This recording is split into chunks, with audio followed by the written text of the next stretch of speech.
and welcome to our Tuesday edition of Homefield Advantage. As we have a little bit of a different week before we get to our schedule for the week, we want to thank our sponsors, Jake Major with the Bullock Agency, as well as Bear Lake Memorial Hospital for sponsoring the show. We'd also like to thank Les Schwab, Plains Tires, for being part of our broadcast booth sponsor. But for this week, we have a bit of a different schedule because on Thursday, all three of us will be at tournaments. Yes. So we're going to combine the Tuesday and Thursday shows together just to make sure that we get everyone covered because, you know, we need to talk about the state tournaments, I think. At least the state tournament for Utah coming up and the region tournaments coming up in Wyoming. Absolutely. And that's just something that we all need to talk about, really. And because it's big-time basketball in those moments. Rich is going for state titles on both the boys and girls sides.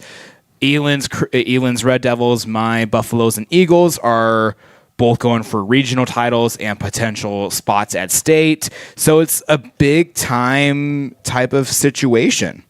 Aaron Poland and Anthony Colasuno with you right now. Elon Olaf will join us here in a second. But to start the show, we are going to have a couple of interviews from Rich High School, as we'll have Coach Lex Cornea and Coach Cody Lundgren. In the second segment, we're going to go over all of these tournaments and talk about what teams need to do to get to their respective state tournament or to win their state tournament. And then the last segment, we'll have a state champ in the house on an interview with Brady Roberts. So let's go ahead and start with our interview with head coach of the Rich Rebels girls varsity basketball team, Cody Lundgren.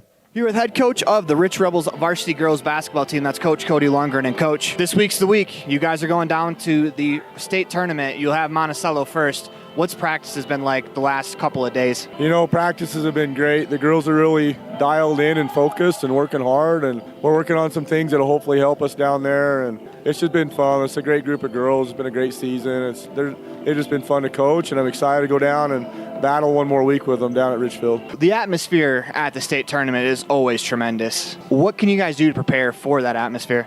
You just have to be able to withstand highs and lows, you know what I mean? And these girls have shown that to me all season. They've played hard. They've been down. They never quit. You know, I'm really excited to go down there and see how they perform with a bunch of people watching them and just keep doing the same things they've been doing all season long. So you have the Buckaroos up first. What do you know about Monticello, and what can you expect from them in game one? You know, Monticello always got usually some pretty good athletes, tall, physical, strong.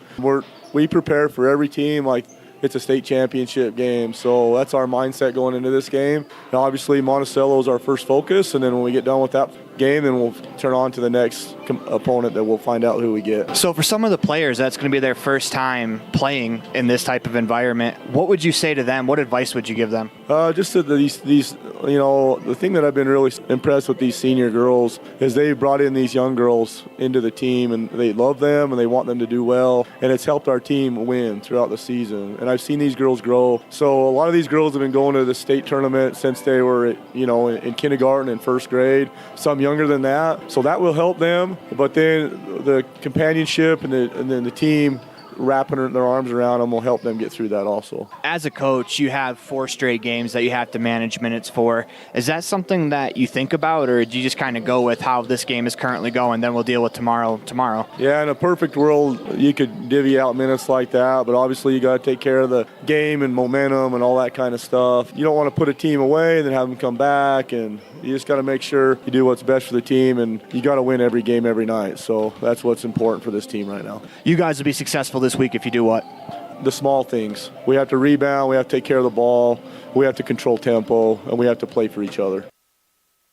I want to send a huge thank you to Coach Cody Lundgren for taking time out of what is probably the most important week of the year to do an interview with us, just because it's that time where you want to get your players ready to go. And we thank all of the coaches for taking time out of this week to really talk to us and, you know, let us know how they're feeling, because this girls team, they're very solid. They've been through almost every single scenario you could think of on a basketball floor this year. You just telling us about their season on Mondays when you come into work after the games. It's crazy. It truly is crazy what scenarios, and also how many scenarios Coach Lundgren already has in his head for this week. He says, you know, in a perfect world, we'll divvy out minutes accordingly. But we have to look at the pace, the style of the game, the tempo, what the other team is doing as well. If we get ourselves in a hole, we have to get ourselves back out. If we have a lead, we got to keep on building on that lead. Just so many different things go into postseason basketball. Rebels girls have lost once in the year 2024, and that was to North Summit, who was in the 2A state championship game. So if that's any indication of how this will play out, obviously there's a lot of really good teams standing in the way that don't want Rich to make it to the championship game. We'll get to that later, but let's turn it over to Coach Lex Cornea in his interview for the boys varsity basketball team, as he is the boys varsity basketball head coach at Rich High School.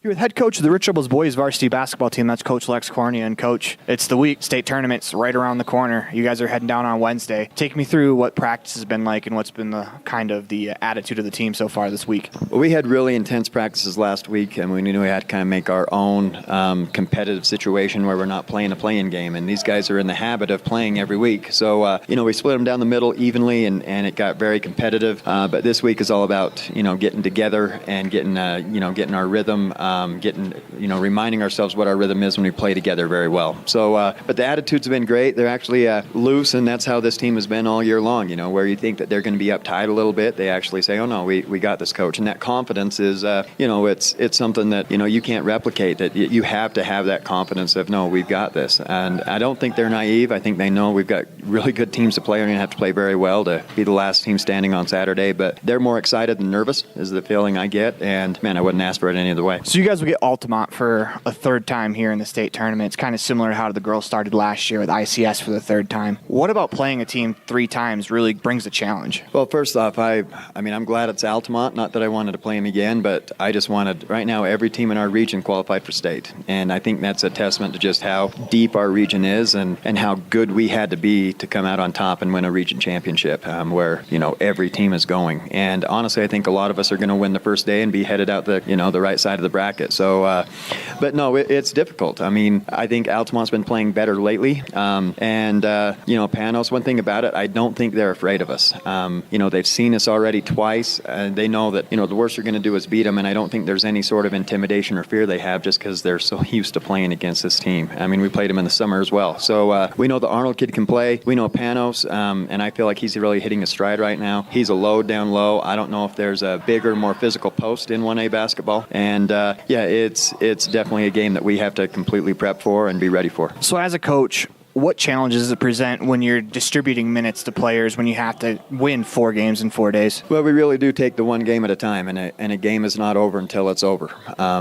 We will definitely try to roll guys in, hopefully in our first 2, and be as fresh as we can for Saturday, but I'll probably lean on, making sure that games are won. In the end, I think you have to play 4 games, and you have to plan on playing 4 complete games. You can't plan on us being able to rest guys in the fourth quarter the first 2 nights because there's there's a great chance that it's going to be 1 or 2 point games both nights, and that we're going to have guys playing 32 minutes over 4 nights. That happens all the time. And when there's opportunities to rest guys, I do think we have developed a bench that Daniel Smith has been playing very, very well lately in practice, and Talon Pace, like I know he will rebound with anybody, and even some of our sophomores, Carter Scott has shown that he can shoot the ball in any situation. Carter Grohl has shown that he can really defend anybody and be physical and get rebounds. I do think that, hopefully those younger guys get a chance, and they need to know that, I trust them to go in and play hard and get it done. But yeah, our older guys, in the end, it's a varsity tournament, and they need to be ready to play 4 games in a row. One final question for you, Coach. What advice would you give to any of the kids heading down for their first time this year in the state tournament? Well, we're going to give it to them, tomorrow before we leave. Put your phone down and look around and talk with people and remember it. It's not the best times of your life, but they're very good times in your life. There's nothing better than being on a good team down at a tournament and doing something for the last time. This team will never exist again after Saturday. So put your phone down, soak it in, have fun, laugh, and make those memories that you flash back on and talk to your kids about and say, hey, we had a good team and we had a good time playing together and we did something special. We want to thank head coach Lex Cornia for being a part of today's Homefield Advantage interview, as once again, coach has taken time out of probably the most important week of the year. We really appreciate that, and the boys, they've got a real shot at it. We'll talk about that more, though, when we come back after this commercial break. Elon Olive will be done talking to vice presidents and stuff, whatever he's doing, when we come back. Talking to kangaroos as well. Yeah. It's kind of a... What? Yeah. Well, he's kangaroos. He ruined it. He answered. He was supposed to stay quiet because he wasn't part of the first half. But that's Elon Olive. He'll be back with us when we come back after this commercial break. When you have an emergency, choose Bear Lake Memorial Hospital. Open 24/7, the professional emergency room staff is trained for trauma, medical, cardiac, pediatric, orthopedic, and obstetric emergencies. Bear Lake Memorial is a critical access level 3 trauma center, offering immediate access to radiology, lab services, surgery, and internal medicine consults. The ER teams are well-trained professionals who are ready to act. When you have an emergency, Bear Lake Memorial Hospital, the most caring hospital on earth. Out here, we've always worked remote. Out here, stress usually refers to the pull on a rope. Where a stroll in the city is also a stroll in the great outdoors. Where work is a way of life, and life is good. Out here, the backyards are big, and the deals, they're even bigger. This is southwestern Wyoming, and it's where you can get the biggest deals on a vehicle you want, with plenty of hometown hospitality. Heritage Auto, your hometown dealer with the biggest deals.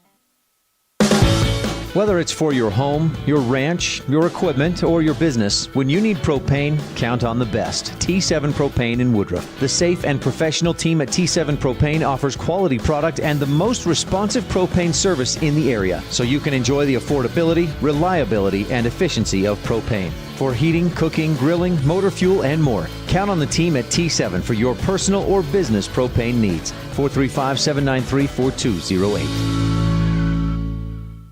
At Reese Auto Service in Lyman, you will find highly skilled mechanics who will get the job done right the first time. They work on anything from light line jobs of tire alignments, suspension work, and oil changes to heavy line jobs of engine replacement, differentials, and all powertrain components. Make sure all your recreational vehicles are working at top speed by getting them checked at Reese Auto Service in Lyman so your time having fun doesn't end early. Reese Auto Service, 541 State Highway 413, Lyman.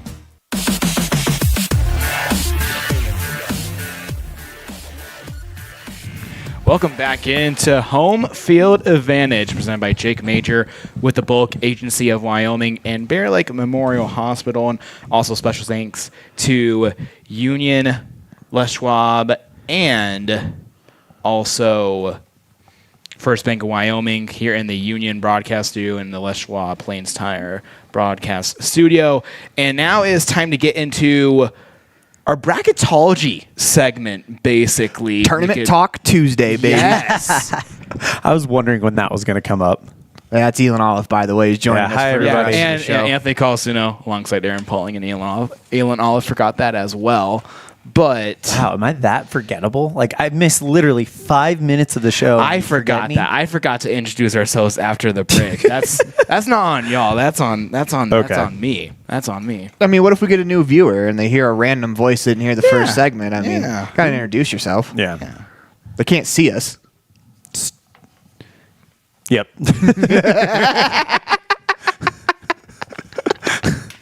All right, Anthony, let's start with the Bridger Valley first. Yeah. So the Bridger Valley, they'll be at Thermopolis for regionals starting on Thursday. That is going a trip. through Saturday. Yes, very much a trip for all the 3A West teams, except Lander. They're right next to Thermopolis. And Worland. And, Worland's on the northwest side, but everyone else above Lander, it's going to be an easy trip down. But for Lyman, Mountain View, and Pinedale, you got to go through the South Pass and all that. And for Pinedale, they have to loop down, back up through Farson South Pass. So it's 5 or 6 hours to Thermopolis. It's insane. But first round matchups, we'll start with the girls' side of the regional bracket. Lyman, the third seed out of the West. They won against Lander Valley, so they won the right to the third seed. They'll face Lovell, a team they're really familiar with in the ultimate rubber match. Both these teams went 1-1 against each other in the regular season. Lyman won earlier at the Bridger Valley Classic, and then Lovell won on their home court a couple weeks back against the Lady Eagles. So this will be the first time they face off on a neutral court? Yes. That's interesting. Do you guys usually would give the advantage on a rubber match to the one who won last or the one who won first? I don't know. Yeah, that's a good question. It's a very good question because Lovell played Lyman about a week and a half, 2 weeks back. So this is still very fresh and familiar. But Lyman played Lovell at home like the first week of the regular season. Yeah. So teams were completely different at that point. Than what they are now. It's just an interesting thing to kind of ponder. It's like, who really has the advantage in that? Because these two teams are really familiar with each other by now. They know what they're going to do. There's going to be no surprises at this point in the season for anyone. Head coach of the Louisville Bulldogs, Chris Edwards, he knows what he's doing. Jason Hansen, head coach of the Lady Eagles, he knows what he is especially doing. And talking to Jason, Lyman could be the first team to win 4 3A West regionals in a row on the girls' side. So he's saying right now a lot of pressure on this team because they could do something that's never been done before and win 4 straight 3A West regionals titles. So what would you say the key is for Lyman coming out with that victory before we get into the Mountain View side? What do you think is going to be important for Lyman to really do in this tournament to come out victorious on the 3A West? I would say play good down low against Lovell. Lovell burned them on the inside and in transition as well. I would say if they can stop the transition attack that Lovell's going to have and then be so solid down low, you could have a really good chance. Lyman could have a really good chance of winning, and then they would face the winner of Pinedale or Warland in the next round. And we know Pinedale pretty familiar on the girls' side. So Lyman, if they face Pinedale in the next round, that could be a huge 50-50 draw because both times Lyman was tied against Pinedale at half and then ended up the second half got away from them a little bit and ended up losing both of those games. But this Lady Eagles team definitely going into regionals determined and ready to go. Let's go ahead and move on to Mountain View as we've got to get through 4 schools in this segment. Yes. So let's wrap up the girls region here. So Lady Buffaloes will take on the host team, Thermopolis, at 5:30 p.m. on Thursday. And this Lady Buffaloes squad has beat Thermopolis twice. And we're not talking by small margins. We're talking 20-plus point victories here. Looking at the bracket on the 3A girl side, does it look like we've got a collision course between Pinedale and Mountain View? If they can get past Powell, yes. Yes, I would say that. Lyman could definitely have a say. But right now, this point, you're looking at a collision course between Mountain View and Pinedale. They played 2 games where the combined margin of victory was less than 5 points. Yeah. That should be exciting. So in your expertise, how many of the teams would you say realistically have a chance to win the tournament? Because I know going down to a tournament, every team has the same chance of winning. But, you look at matchups and some other teams' chances start to really fall off. And it's not one of those that they don't have chances. It's just there's certain teams that jump off the page to you. Yeah, who would you call the favorites? I think that's the best way to say it. I would say the favorites out of this tournament are, I would say, the top 4 teams that are going to qualify for state. It's Pinedale, Powell, Lyman, and Mountain View. I think Lovell could have a chance to shock the world, but it's going to take a lot from their top players to do so. Okay, let's move on to the boys over in the 3A, and it looks like it's the same picture. Pinedale, although Powell is, I think, to answer that question, it seems like Powell would be the answer to who's the favorite of this one. Yeah, Powell plays Lyman at noon on Thursday, the 1-4 matchup, and Powell undefeated on the regular season. But Lyman lost to Powell earlier on a couple weeks back up in Powell, but had a 4-point lead at the end of the third quarter against an undefeated Panthers squad, and they lost by 13 at the end of the game. So here's the question: who can pull off the upset? Who is capable? Who, in your mind, when you look at this bracket, who is capable of pulling off the upset? If anyone's going to beat Powell, who is it? I would say Lyman, because you look at the winner of that matchup, it would be Lander Valley or Worland playing the winner of Lyman or Powell. Powell wiped the court with those two teams. I would say whoever's going to stop Powell, it's going to be that first round matchup against Lyman, because not many teams have been able to hold a lead against the Panthers this year. And kind of switching sides to Mountain View, they face Level, the second seed out of the North. And that could be a huge upset matchup as well, as the Buffaloes are very familiar with this Bulldog squad. Now let's go over first round schedules for broadcasts for the Bridger Valley. Yes. So at 10:30 a.m., we'll have the Lady Eagles versus the Lady Bulldogs. Noon will be Powell versus Lyman on the boys' side. So that will be a doubleheader. So watch out for those games right there. And then 5:30 p.m. we'll have the Lady Buffaloes versus the Lady Bobcats of Thermopolis. And then 8:30 p.m., the late night game, we have Level versus Mountain View. Prime time. That's going to be an exciting matchup. Yes. Yeah, those 8:30 games, no matter the tournament in Wyoming, are usually pretty fun. Oh, yeah. Absolutely. All right, so let's go ahead and do we talk about Evanston Regional, or you want to talk about... Let's go Evanston Regional Yeah, first. stay with the regionals, and then we'll go to state. So if you were to ask me that, let's start with the girls. The favorite is Cody. Cody, in my mind, is not just the favorite here. They are the favorite in Casper. They are a very, very well-balanced team. Molly Hayes comes back. It's going to be very, very difficult in my mind, for anyone to beat Cody. That being said, if there's a team out there that could beat Cody, I believe it's Green River. And part of it has to do with them hosting the tournament. Rick Carroll is a very, very experienced, very successful coach. But when you look at Evanston, they'll play Rock Springs on Thursday at 10:30 a.m. If Evanston loses that game, they'll play the loser of Star Valley Riverton, which you think would be Riverton. I know for a fact Roy Barker wants another shot at that matchup. Oh, yeah. So, and then if you win that game, you're playing the loser of what you would think. Cody plays Jackson in round one, so you've got Cody moving on into the quadrant, into the regional semis.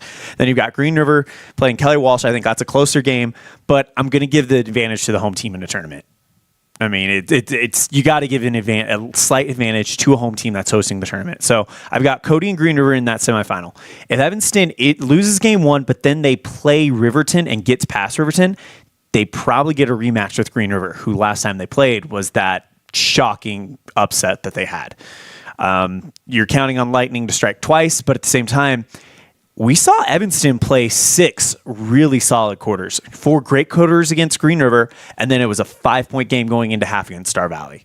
So, and those are your top 2 seeds in the Southwest. And with their win over Jackson, technically they tied for number 2. So the only reason they're 3 is because they lost the tiebreaker, and the tiebreaker happened to come down to the Riverton game that Evanston lost and Green River won. So you got a chance to correct a lot of things here in this tournament if you're the Lady Red Devils. Yeah, and watching them play over the weekend, they seem like they can get themselves into the right mindset to play the way that they played against Green River. They're going to be a real tough out. It's just you got to get to that mindset, and it's a lot of really young players on this Evanston team who are going to be in their first regional tournaments. But also at the same time, when you get a lot of youth on a team, sometimes you just don't know any better. You don't know that the other team is supposed to be the favorite. You don't know that you're a year ahead of schedule if you make state this year, or 2 years ahead of schedule, whatever. Yeah. So you're absolutely right. Youth is going to be a blessing for this team, and you know what? It's at the same time, like, all the records reset to 0 now.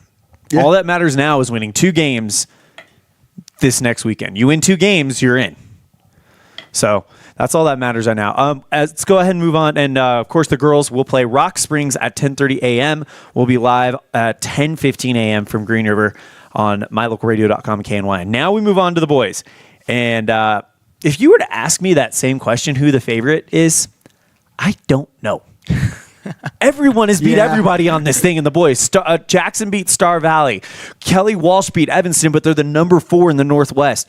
Evanston and Riverton. Riverton's the number 2. Evanston's the number 3, but Evanston beat Riverton by 15. Green River upset Rock Springs. Jackson and has beaten Cody beat Jackson, but Jackson beat the number 1 Star Valley. It is no one knows what is going to happen at this tournament. It's unreal, and I'm going to be watching every single game of this tournament. Those are when they're the most fun. Oh, yeah. I think that's the best, when there's no clear-cut favorite that everyone expects to win, when any team can literally go out on the floor any night and win a game. That's Any one of these 4 teams could do it. I mean, right now the number 4 seeds are Kelly Walsh and Green River. They could go on a run and win this whole tournament. Yeah, I mean, anyone could do this. If I look at what the path is for Evanston, if you win game 1, you get a second shot, in my mind, against Star Valley in the semifinals. And with how close you came to beating Star Valley in Star Valley the last time you played them, I think you're chomping at the bit for that opportunity if you're the Red Devils. Absolutely. And when you're explaining of everyone who beat everyone, it's like the crime drama shows where you're like pinpointing on the board, like, okay, who did this? Who did that? You're trying to follow the path of the person you're trying to like capture, trying to like get the crime for or whatever. It's like that. But man, that 4A West on the boys' side, it's going to be insane. What do you think the Red Devils need to do to clinch a spot at state? I do think Evanston needs to win day 1. I think if you can win day 1, take the pressure off yourself to go play on Saturday or on Friday in a regional semifinal, then you're playing to get in. If you lose, then you're playing on Saturday morning. But I think for the boys, you need to win day 1, and for the girls, you got to just take whatever. This journey is going to be a roller coaster for the girls. I'm not going to sugarcoat it. I'm not going to try to be like, the bottom line is both of these tournaments are so unpredictable. There really is no, this is the path to get to state. I do think if Evanston can win day 1, they have a real shot to be playing in the finals. Because, like I said, they'll get the winner of Kelly Walsh and Star Valley. You got to think that's probably Star Valley. And with how close you came to beating Star Valley on their floor 2 weeks ago, and I know for a fact they want another shot at them. Oh, absolutely. And it's the old adage of you can't beat a good team. It's very hard to beat a good team 3 times in a year. That's what Star Valley would be trying to do, and I really don't think Evanston is going to let that happen. So I feel like if you win day 1, you're looking at a very good shot of playing at 1:30 on Saturday. You're already in state. You're playing for the region title at that point. You're fighting for the number 1 seed. Yes. Yeah. And you would be playing, in my mind, probably the winner of Green River and Jackson. And if you get a rematch with Jackson, then you get a chance to really correct your last 2 games. Because I think what happened with, and you were there, Aaron, the Evanston-Jackson game this weekend, Evanston did everything right. There was just an inexplicable Teton County lid on that basket. Yeah, they just couldn't finish. Yeah. They did everything up to the point of getting the shot off, the good look, and they're just not going in. And, that's kind of a tough feeling when you're on the road that happens to you, especially when you're driving 3.5 hours playing a basketball game that starts at, 2:30? That's a tough ask of any high school student. So, Yeah. I mean, I'd like their chances against Jackson again, but you got to remember that Jackson team, they're playing they are loaded. very, very well, and they are very, very deep. Yeah. You got 4. I'm calling them the Hydra because you have 4 of their 5 starters average double digits. Yeah, that's real tough. They were on display on Saturday. They came out and but despite Evanston being down by 20, Evanston came back and made that a 7-point game in the fourth quarter. Yeah, don't overlook how big that could possibly be if you have to play Jackson for a third time, just knowing that, hey, we fell behind, but we're able to get back into it. Obviously, you don't want to fall behind in the third matchup. If Evanston loses, then they're playing the loser of Kelly Walsh, Star Valley. And I personally think they can do it, but I would not want to go through the stress of having to play Randy Roden in an elimination game if it is Kelly Walsh. Well, or Star Valley in an elimination game. Or that. There's so many things that can go wonky in those elimination games. So I think for the boys, I think the first step is get a win on Thursday. Repeat your win over Riverton. I totally agree. And I don't think anyone wants to play Kelly Walsh in a elimination game because Randy Roden will have his team firing on all cylinders. And that's not even to say that Kelly Walsh doesn't pull off an upset Very true. and get Star Valley. Like Very I said, true. Kelly Walsh is a 4 seed. Yes. They can go in and win this whole thing. anyone can. Yeah, anyone can. All right, let's go ahead and we've got a little bit of time left. Let's go ahead and move on to Rich. Since we want to talk about teams that have beat up on each other, let's talk about the boys first, because the 1 seed is the Rich Rebels, who have lost to Tabiona this year. They've also lost to Paiute and Panguitch.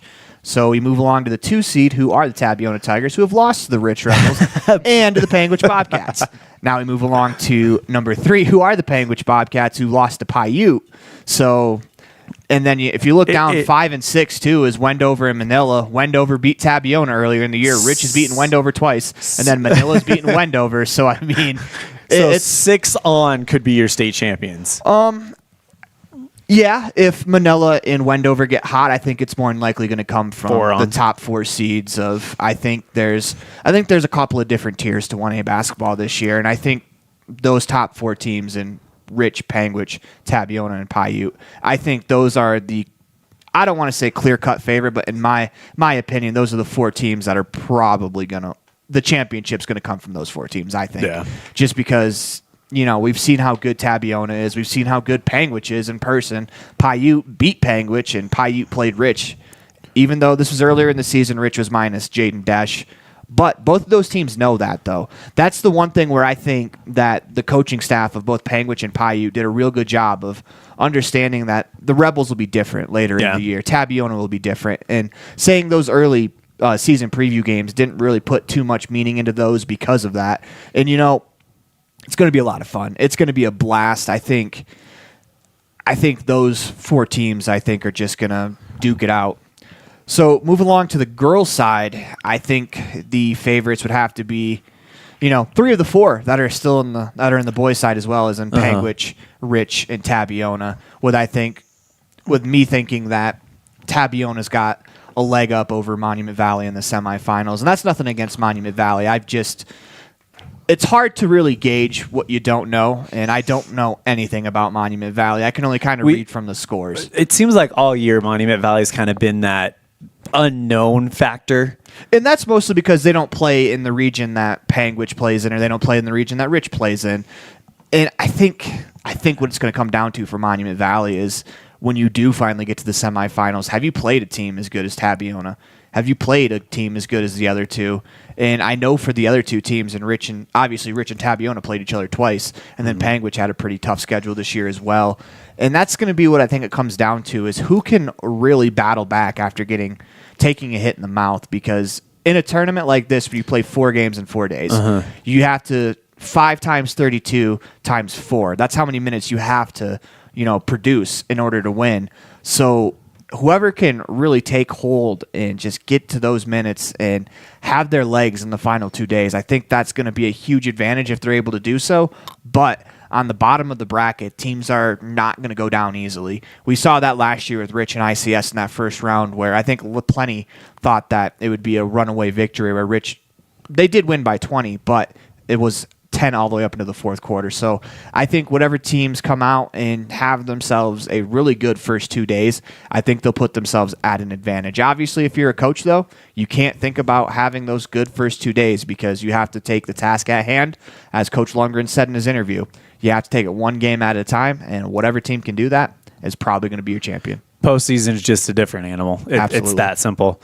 All right, we're going to take a break. And when we come back, we've got a state champion right here in Evanston, and we'll talk to him. You're tuned in to Homefield Advantage live on mylocalradio.com.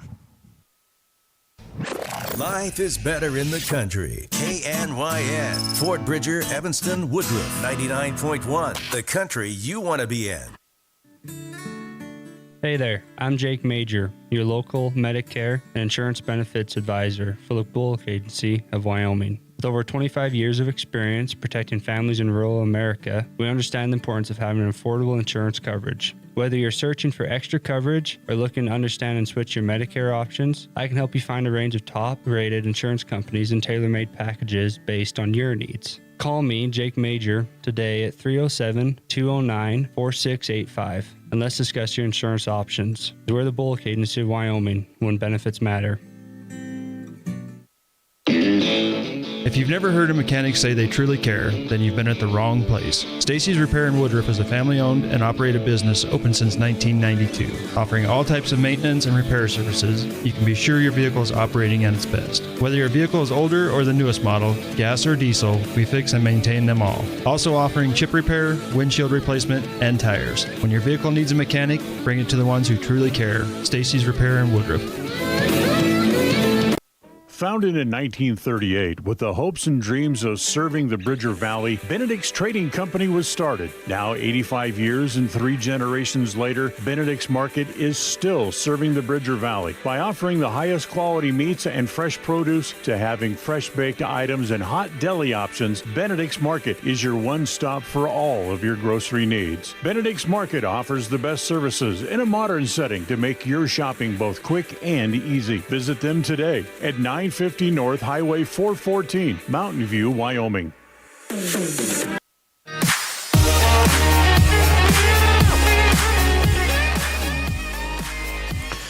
Welcome back to Homefield Advantage. Elon Olive, Anthony Colasuno, and Aaron Poling.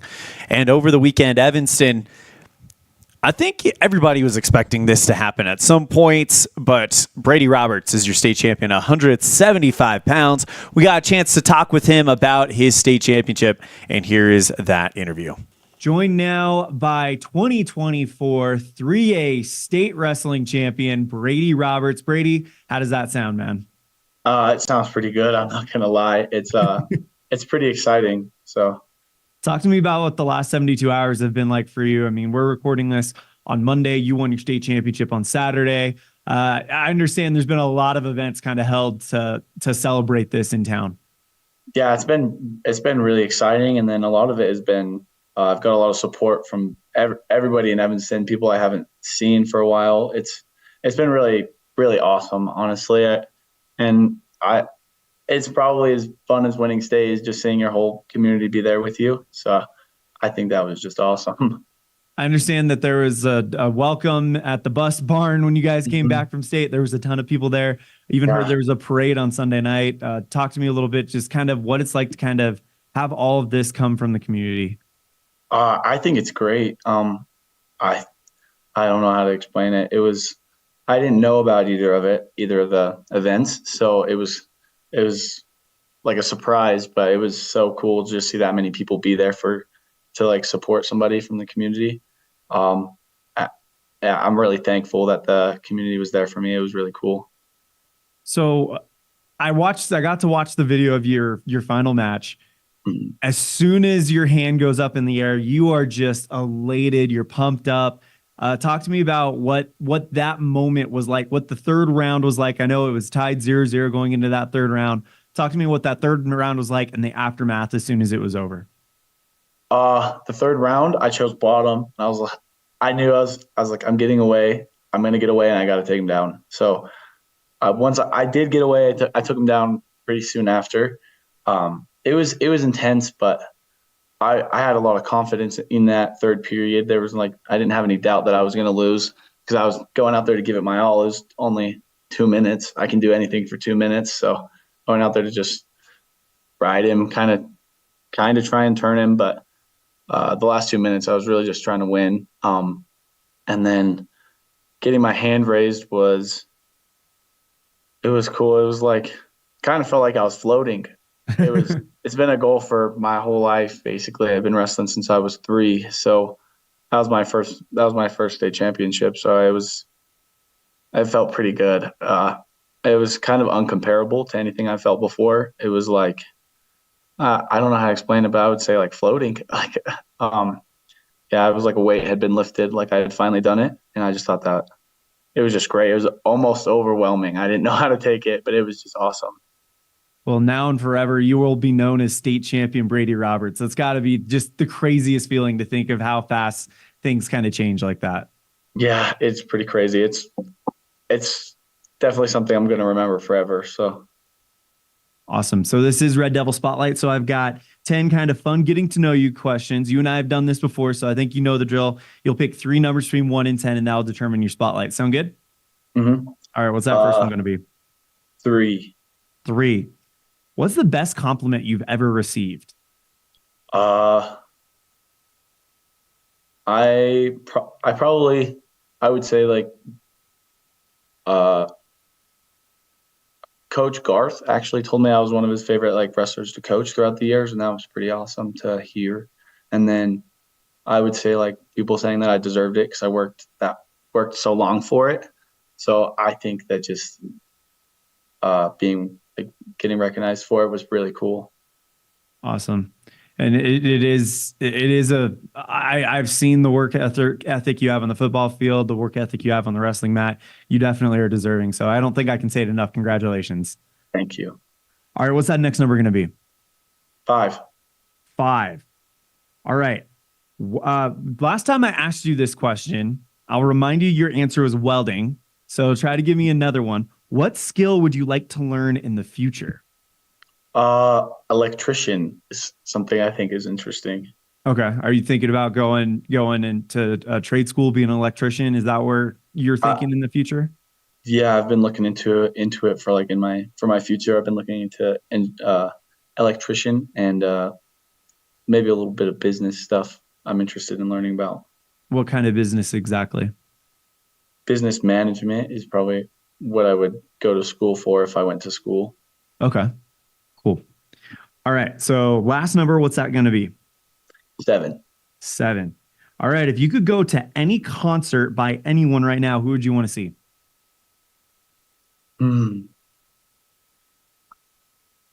I like country music, so I'll probably say Luke Combs. Luke Combs is a good pick. That's not the first time we've heard that one. I believe I think it was JC Bardsley who picked Luke Combs as well. What's your go-to tune by him right now? Right now, I listen to a lot of Dive and Fast Car by Luke Combs. Mm-hmm. Were you listening to Luke Combs right before the match, or what are you listening to get you ready for a state championship match? It's actually funny. I'll be listening to country music I have like Beat headphones, and people ask, and it's country music. It's not pump up music. Do you remember what you were listening to? I did listen to like Fast Car and Dive that day. Just kind of some songs to help me relax. Nice. Yeah. Awesome.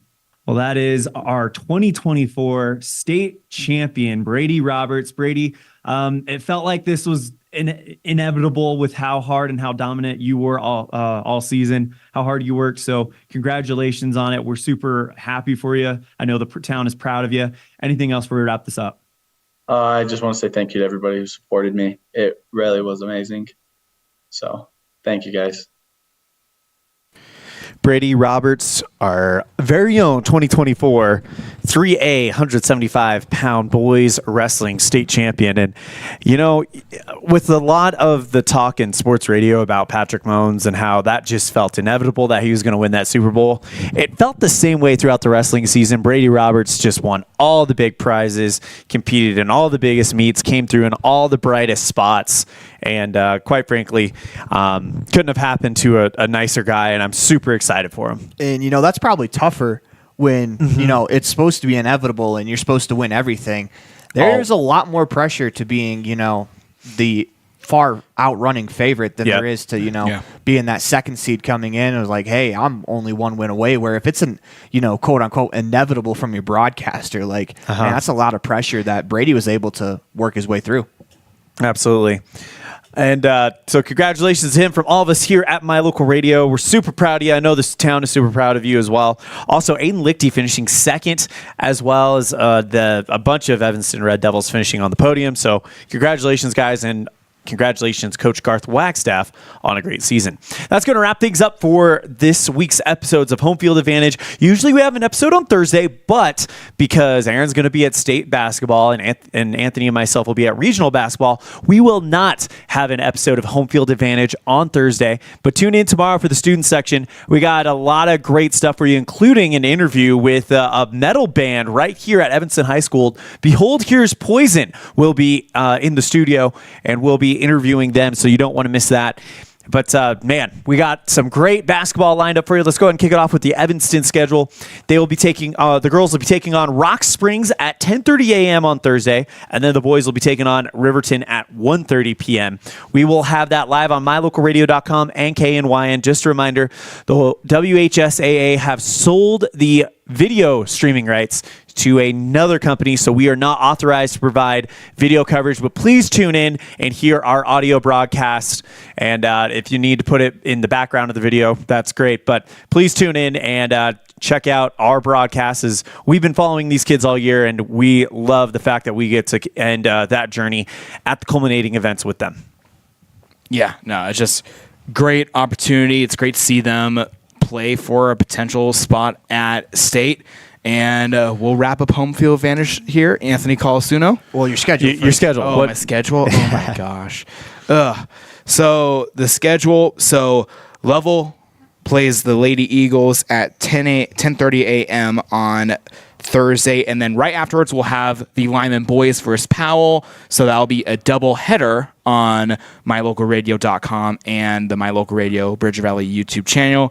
And then 5:30 p.m. we have Mountain View versus Thermopolis on the girls' side, and then 8:30 p.m. Level versus Mountain View on the boys' side, and of course, audio only.